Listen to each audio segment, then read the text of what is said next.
I'll be honest with you, I'm intimidated. Creating a series about Guan Yin, one of the most beloved and venerated figures in East Asian spirituality, but I received a request to make a video from a viewer, and what they didn't know is that lately I've received many signs and synchronicities from Mother Guan Yin within the past 3 months in my practice. It felt like Guan Yin was encouraging me to go for it, so I decided to make a 6-part series with part 5 and 6 that are featuring more anecdotes and personal experiences. Guan Yin, or Guan Yin Pusa, has been venerated for over 2 millennia. Millions of people have prayed to this Bodhisattva in moments of deepest suffering as well as their greatest joys.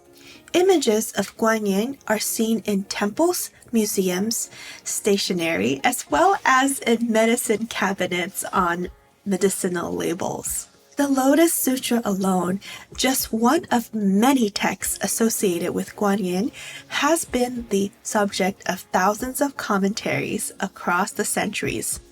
I do believe these stories or allegories and the wisdoms in these sutras, they are important enough for anybody to share. The messages are too important to just reserve for academic texts or only accessible for those who are maybe taking a college class or can read classical Chinese or Sanskrit or practice in a monastery. The teaching that wisdom and compassion are inseparable, the radical idea that enlightenment is possible for everyone, regardless of gender, status, or background, or species. In this day and age, I feel we need a gentle reminder of the ways in which we are all connected. So I'm taking up this challenge, not because I think I have all the answers, definitely not, but I want to share how approachable Guan Yin is to show you a doorway through which you can begin your own exploration with Guan Yin and their teachings. My hope is that whether you approach Guan Yin from a Buddhist, Daoist, Christian, secular, cultural, or philosophical, or spiritual but not religious approach, or simply curious, you'll find something valuable here. No matter your affiliation, it's just a must to know about one of the most fascinating and beloved figures in world religion. Guan Yin's teaching about compassion transcends all divisions and speaks to something universal in the human experience. When someone in San Francisco asked me how come Taiwan was the first country in all of Asia to legalize same-sex marriage, the short answer, Guan Yin, possibly. But that's not what I said. I said that our general acceptance and belief in reincarnation in Buddhist and Daoist tradition has an opening to explain like gender and sexuality, but you'll see why. I will give it my best, and my goal is if one person comes away from this series feeling inspired by compassion, are curious about Buddhist and Eastern philosophy that is over 2,500 years, then the risk of being imperfect will have been worth it. The series is structured to take you on a complete journey through Guan Yin's world. Part 1, or this video, will feature the foundations, the origins, philosophy, and transformation, and gender. I will introduce important Buddhist 101 basics and explore where Guan Yin came from, tracing the Bodhisattva's origins from India through Central Asia to China. About the transformations, I will cover how this Bodhisattva changed from a male Indian prince to a female Chinese goddess and why this shift shaped cultural views on gender as well as inform us about modern Buddhism. In part 2, it will be focused on Guan Yin's lifetime as Princess Miao Shan and why this story is so significant. In part 3, it will be about the 6-syllable mantra, or Om Mani Padme Hum, and this is where we get practical. we'll explore the 6 forms of Guan Yin or Avalokiteśvara in Tibetan Buddhism, each working to liberate one of the 6 realms of existence. We'll break down the mantra Om Mani Padme Hum, explaining what each syllable means, how it corresponds to the 6 realms and the 6 perfections. In part 4, it will be mostly about the visual language, the symbolism, the 33 forms of the sacred iconography. I'll explore how to read Guan Yin's iconography, whether you're visiting a temple or looking at art, or simply curious about the symbolism. You'll understand what it means as well as some of the stories related to the different forms. This is where I'll briefly go over her assistants, Shan Cai and Long Nu, or the story of Jing Tong Yu Nu. And part 5 and 6, I will reveal in the new year in my community posts. A note on approach. I have a non-denominational, multicultural approach that speaks true to me, and my goal is always to build bridges of understanding. I believe that wisdom traditions from around the world often arrive at similar truths through different paths. At the same time, I'll try to honor what makes Buddhism and Guan Yin unique and distinct. So let's begin this journey together and let's see what Guan Yin, the perceiver of the world, sounds, the Bodhisattva of infinite compassion and mercy, has to teach us together. To understand Guan Yin's place in Buddhist tradition, let's start with the 3 major branches of Buddhism and a general introduction to Buddhism. If you're already familiar, feel free to skip ahead in the timestamps below. We have the 3 main branches, Theravada, Mahayana, and Vajrayana. The Chinese Buddhist canon is significant because the Chinese translators began as early as the 2nd century CE and helped create one of the most complete collections of the Mahayana Buddhist texts. Many Sanskrit manuscripts were unfortunately destroyed during the historical upheavals, particularly during the Muslim invasions of northern India in the 11th and 12th centuries. And this is why classical Chinese is essential for Buddhist studies alongside the Sanskrit, Pali, and the Tibetan sutras that are preserved. Theravada Buddhism, also known as the School of the Elders, 上座部佛教 in Mandarin, represents the oldest surviving Buddhist tradition.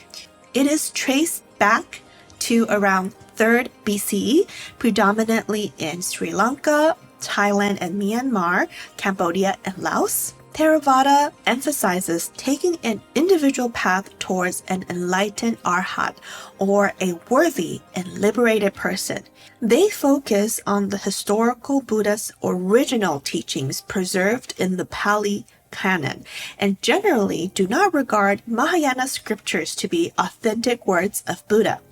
Theravada Buddhism emphasizes individual liberation from samsara through personal discipline, meditation, and ethical conduct. So you can imagine a person in their own canoe rowing themselves to nirvana. Theravada Buddhism is where Vipassana meditation traditions originate from. Next, we have Mahayana Buddhism, also known as the Great Vehicle, 大乘佛教 in Mandarin, emerged around the 1st century BCE and spread throughout East Asia, including China, Japan, Korea, and Vietnam. Mahayana introduced the Bodhisattva ideal, which are enlightened beings who postpone their own final liberation in order to help all sentient beings achieve enlightenment. It is within Mahayana Buddhism that Avalokiteśvara, or Guan Yin, becomes a central figure of devotion and practice. More than half of practicing Buddhists you meet belong to the Mahayana Buddhism, the Great Vehicle. In contrast to the individual canoe image in Theravada, this is the big vehicle, the big boat, meaning the Bodhisattvas willingly return lifetime after lifetime to help others, rescue them, liberate them from the sea of samsara towards nirvana or enlightenment. It's a more collective mindset that focuses on compassion, and interconnectedness. And in contrast to Theravada, it's that big boat that will keep coming back and liberate all sentient beings of their suffering. Then we have Vajrayana Buddhism, or the Diamond Vehicle. The full name in Mandarin is 金刚乘佛教, also known as 密乘 or 密宗. Colloquially, it is most referred to as 密宗. And this sect developed later, a derivative from Mahayana Buddhism between 5th to 7th century CE from northern India, and it spread via Tibet, Mongolia, Bhutan, Pakistan, and parts of Nepal. Vajrayana incorporates tantric practices, the use of mantras and elaborate rituals, as well as visualizations. Here, Avalokiteśvara or Guan Yin appears in the 6 specific forms. It is believed that the Dalai Lama is considered one of the emanations of the 6 forms of Guan Yin. Theosophists refer to this sect of Buddhism as esoteric Buddhism, which I think is a helpful translation. The word mi means secretive or esoteric, reflecting how these teachings are traditionally transmitted from teacher to student within a mystery school or a sect. Before moving on, a gentle reminder, Vajrayana Buddhism contains advanced practices that are again, traditionally transmitted privately, secretively, from teacher to student. So this esoteric structure can be misused by individuals who exploit the secrecy for personal gain. So please use discernment to separate the authentic teachers from predatory cult leaders. A genuine teacher would never pressure students emotionally, spiritually, or sexually, and financially. So it goes without saying that any hints of healing or karma cleansing through sexual contact, they are red flags. For more info, consider watching my other video about cults. A bodhisattva, 菩萨 in Chinese, derived from Sanskrit, bodhi meaning awakening and sattva meaning being, awakened being. A Pusa or Bodhisattva is one who has attained enlightenment but voluntarily remains engaged with the world of suffering to guide others towards liberation. This concept represents one of Mahayana's most revolutionary and appealing ideas, and also why it's the most popular form of Buddhism. Unlike the Arhat ideal in Theravada Buddhism, where the goal is individual liberation from the cycle of rebirth, the Bodhisattva takes a vow not to enter the final nirvana until all sentient beings are saved. This reflects the ultimate compassion and the perspective that there is no fundamental separation between self and others. In other words, saving others is saving yourself. The Bodhisattva concept emerged around the 1st century BCE and shares interesting parallels with figures in later traditions, though important differences exist. Like Jesus Christ in Christianity, Bodhisattvas embody divine compassion, manifesting in accessible form.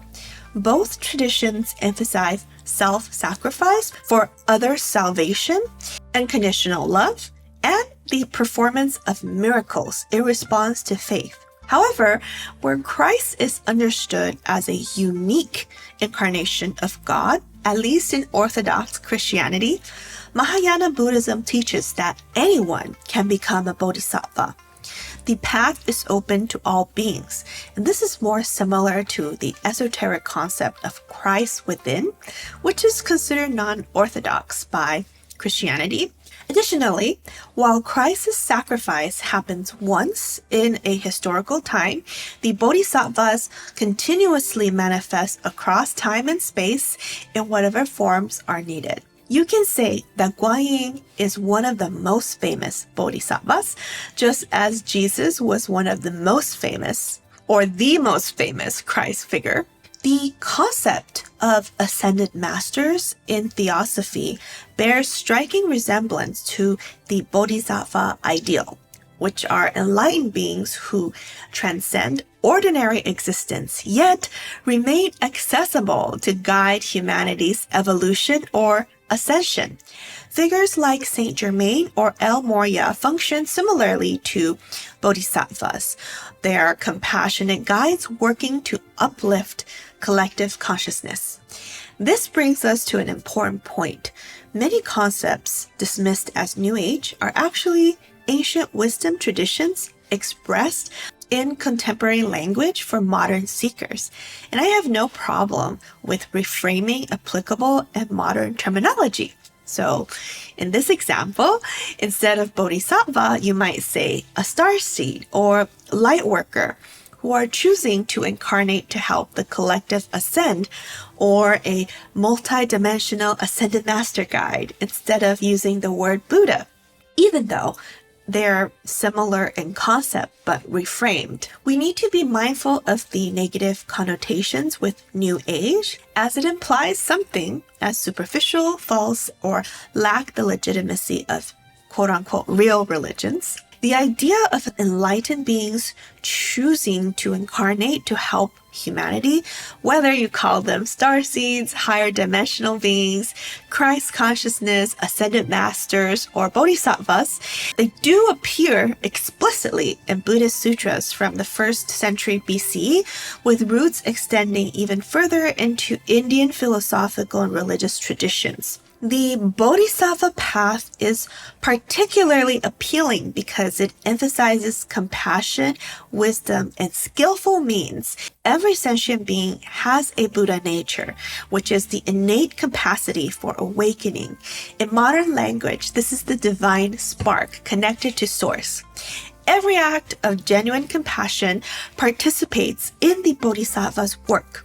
Guan Yin represents not only an external savior you can pray to, but also an internal potential we can all actualize. The capacity within each of us to hear suffering and respond with wisdom and compassion. The heart of Mahayana philosophy states that compassion, karuna or bei, and wisdom, prajna or hui, are not separate virtues, but two aspects of the same awakened reality. This is central to understanding why Guan Yin is the embodiment of compassion, represents not merely kind-heartedness, but the highest spiritual attainment. The Heart Sutra significantly opens with Guan Yin in deep meditation or the perfection of wisdom, demonstrating that true compassion arises from wisdom, specifically the wisdom of emptiness, or shunyata, or kong, that perceives all beings as fundamentally interconnected. When freed from the illusion of a separate self and other, compassion becomes limitless. This is why Guan Yin can manifest simultaneously into countless forms to aid countless beings. From the standpoint of wisdom, there is no single separate self that must be in one place or another. When Guan Yin hears the cries of the world, this hearing occurs from perfect wisdom, where saving others and saving oneself are ultimately the same act. Compassion becomes infinite because it is rooted in the wisdom of emptiness and interconnectedness. The Heart Sutra begins with Avalokiteśvara in deep meditation on the perfection of wisdom.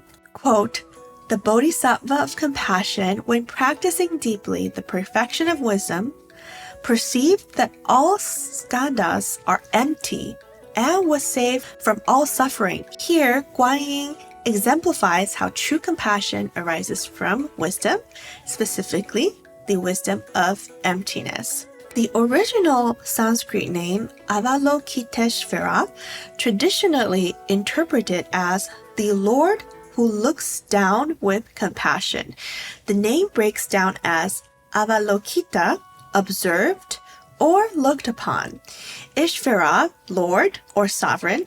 An alternative interpretation, Avalokiteśvara, would mean the Lord of what is heard or the observer of sounds. When Buddhist texts were translated into Chinese, translators did their best to retain the Sanskrit concepts while keeping the philosophical framework relatable.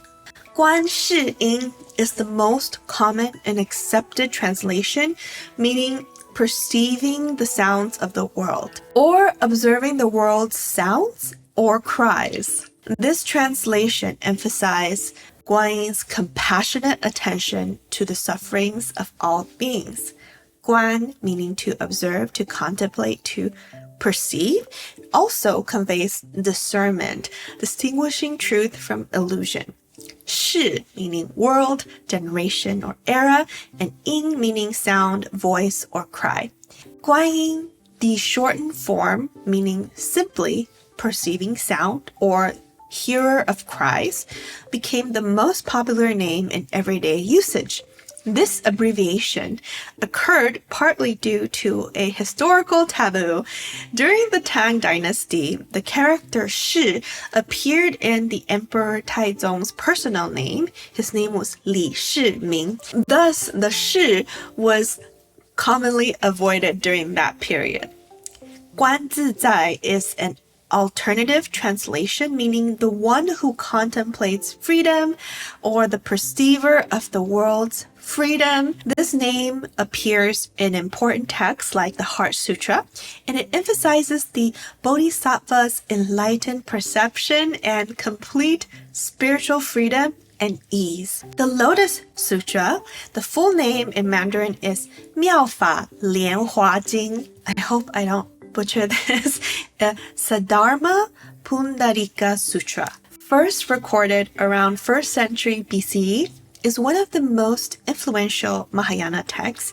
Contains a crucial chapter dedicated to Guan Yin, and that is chapter 25, which is translated to the universal gateway of the Bodhisattva, perceiver of the world's sounds. Guan Yin Pusa Pu Men Ping.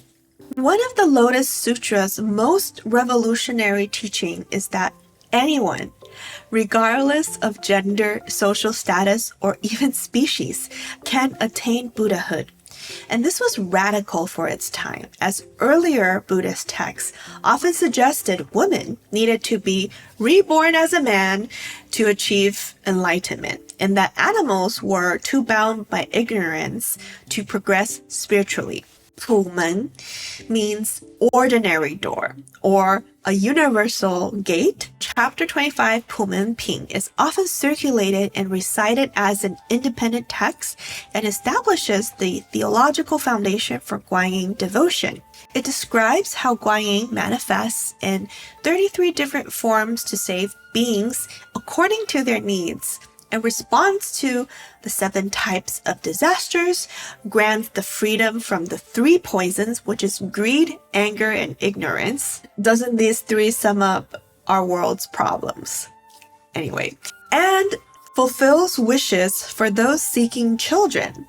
The text emphasizes that merely calling upon the name of Avalokiteśvara, Guan Yin Pusa, with sincere faith brings immediate salvation, a practice remarkably parallel to calling upon Jesus' name in Christianity, where believers trust that invoking Jesus' name in prayer, Lord Jesus Christ, have mercy on me, itself can bring divine response and grace. The Universal Gateway chapter, 普门品, explains, quote, for what reason is Bodhisattva perceiver of the world's sounds so named?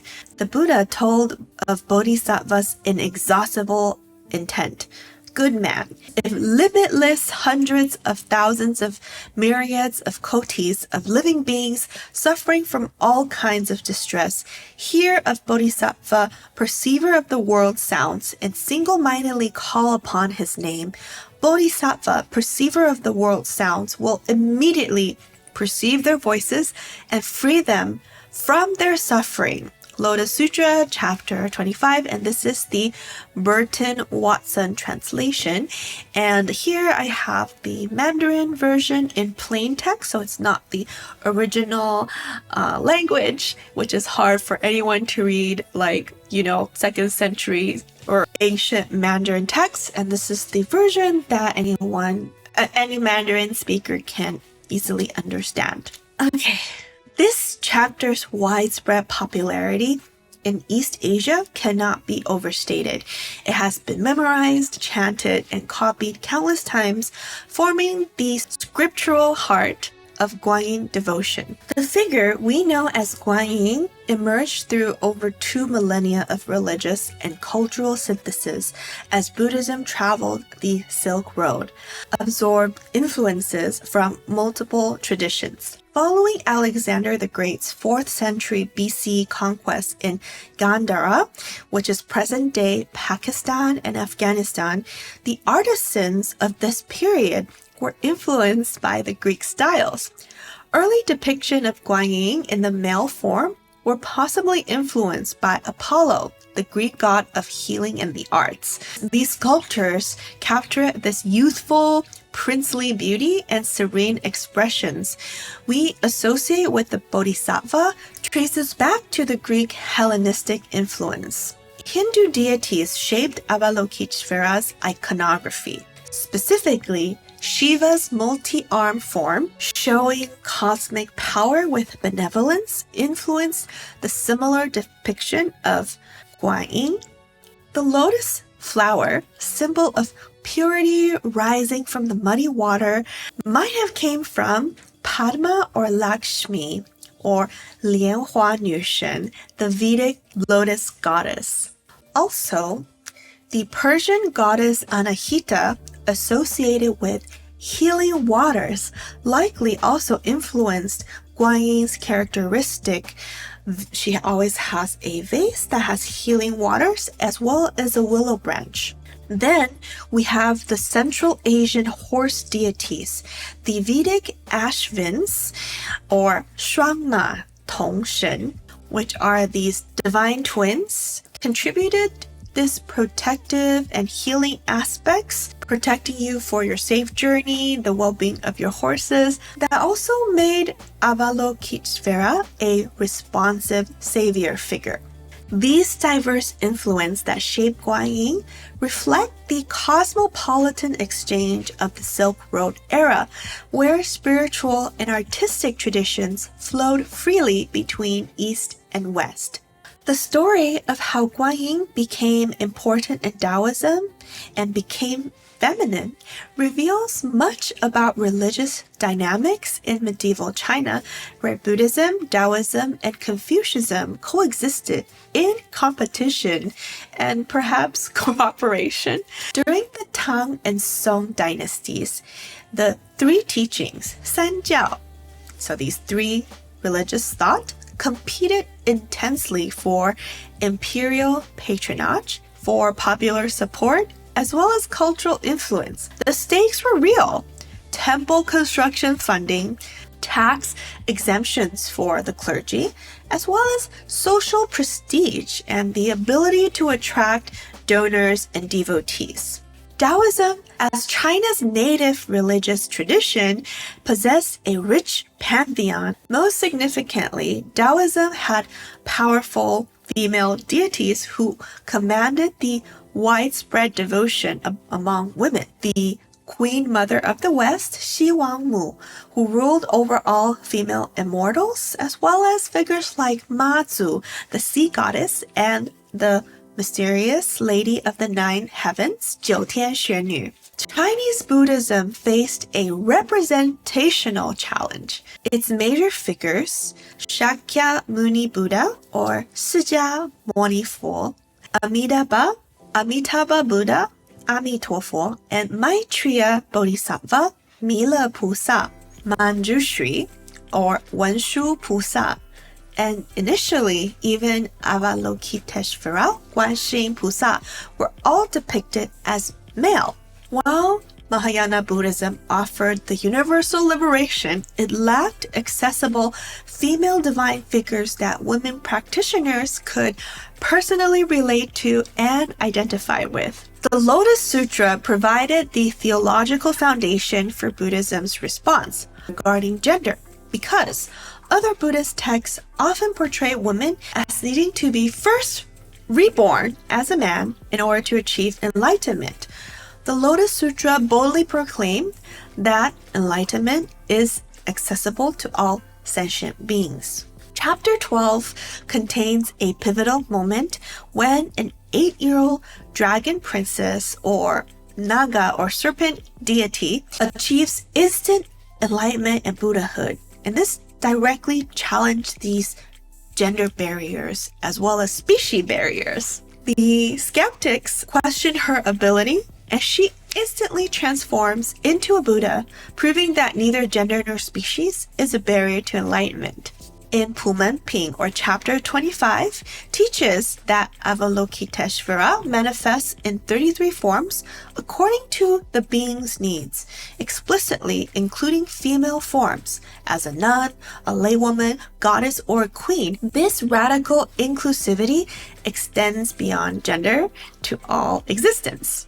Animals, serpent deities, hell beings, hungry ghosts, and humans of all stations can attain enlightenment. As Buddhism and Daoism began absorbing elements from each other, Guan Yin took on roles previously associated with Daoist goddess like Xi Wang Mu and other female deities like Zhu Shen Niang Niang, particularly relating to fertility, childbirth, and women's concerns. Originally, Daoism had no deity corresponding to Guan Yin, but as Buddhism penetrated deeply into popular religion during and after the Tang Dynasty, and as Guan Yin gained this reputation as a deity who responds to every request, and in Mandarin we say 有求必应, and became really popular. So Daoist institutions began absorbing Guan Yin into their own pantheon. And this incorporation happened specifically through renaming Cihang Zhenren, or a true person of the compassionate boat, or the compassionate navigator.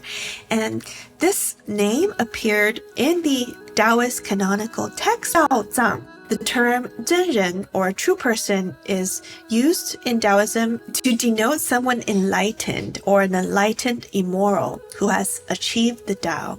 By recasting Guan Yin as a Zhenren, Taoism was able to incorporate Guan Yin while maintaining its own theological framework. The child giving or delivering Guan Yin, or Songzi Guan Yin, became one of the most popular forms directly addressing Chinese cultural emphasis on producing heirs and the concerns of women during this historical period. For ordinary Chinese people, these sectarian boundaries mattered little, whether one approached Guan Yin as a Buddhist Bodhisattva or a Daoist goddess or immortal. It mattered less than the sense that there was a divine feminine presence that genuinely cared and listened and helped. By the Song Dynasty period, feminine representations became dominant in popular devotion. The white-robed Guan Yin, Baiyi Guan Yin, emerged as a graceful female figure, and with Princess Miao Shan legend fully developed, it provided the narrative or backstory for Guan Yin as a woman. And this remarkable flexibility is itself perhaps the most perfect expression of Guan Yin's teaching. Compassion adapts to meet any being where they are, in whatever form they need to perceive it, which transcends gender and competing schools of thought. In Taiwan, where our folk religion is really Buddho-Taoist, Guan Yin became known as Guan Yin Niang Niang, or a Guan Yin, Lady Guan Yin, or Guan Yin Empress, or simply Guan Yin Ma, or Mother Guan Yin. Niang Niang is a title of respect typically given to goddesses and female immortals in Chinese folk religion. Placing Guan Yin alongside other beloved female deities, Guan Yin was then incorporated into Taoist ritual practices. For example, Taoist priests may invoke Guan Yin during a ritual for healing, protecting, and purifying. The most influential narrative cementing Guan Yin's female identity is the legend of Princess Miaoshan, which emerged fully by the 11th and 12th century.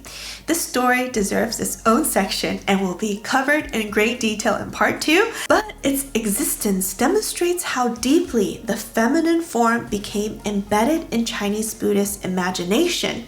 You could say that Buddhist philosophy via the Lotus Sutra offers perspectives on gender that was ahead of its time. It presents Guan Yin as having infinite capacity for transformation. Enlightened beings are understood to transcend gender distinctions. The question of whether Guan Yin is really male or female misses the point. The Bodhisattva's essential nature is beyond such categories. Chinese correlative cosmology associates feminine qualities or yin qualities with receptivity, nurturing, healing, intuition, and compassion. These are precisely the virtues Guan Yin embodies. Depicting the Bodhisattva in the feminine form align the visual presentation with the philosophical qualities being expressed. The feminine representation is also related with energetic and symbolic qualities that Chinese culture associated with yin principles. Today, Guan Yin's gender fluidity is often celebrated as an aspect of the Bodhisattva's transcendent nature. Modern devotees may view Guan Yin as feminine, which is very popular in Chinese religion, or masculine. In some traditional Buddhist contexts and textual references, they remain androgynous or going beyond gender in a philosophical interpretation. They're also fluid in the manifestation, which is the emphasis of the multiple forms of Guan Yin. This multiplicity of understanding itself reflects the core teaching that Guan Yin's compassion transcends all boundaries and manifests in whatever form you need to receive it. Thank you for watching and stay tuned for part 2, where I'll be covering some of Guan Yin's most iconic allegories and legends.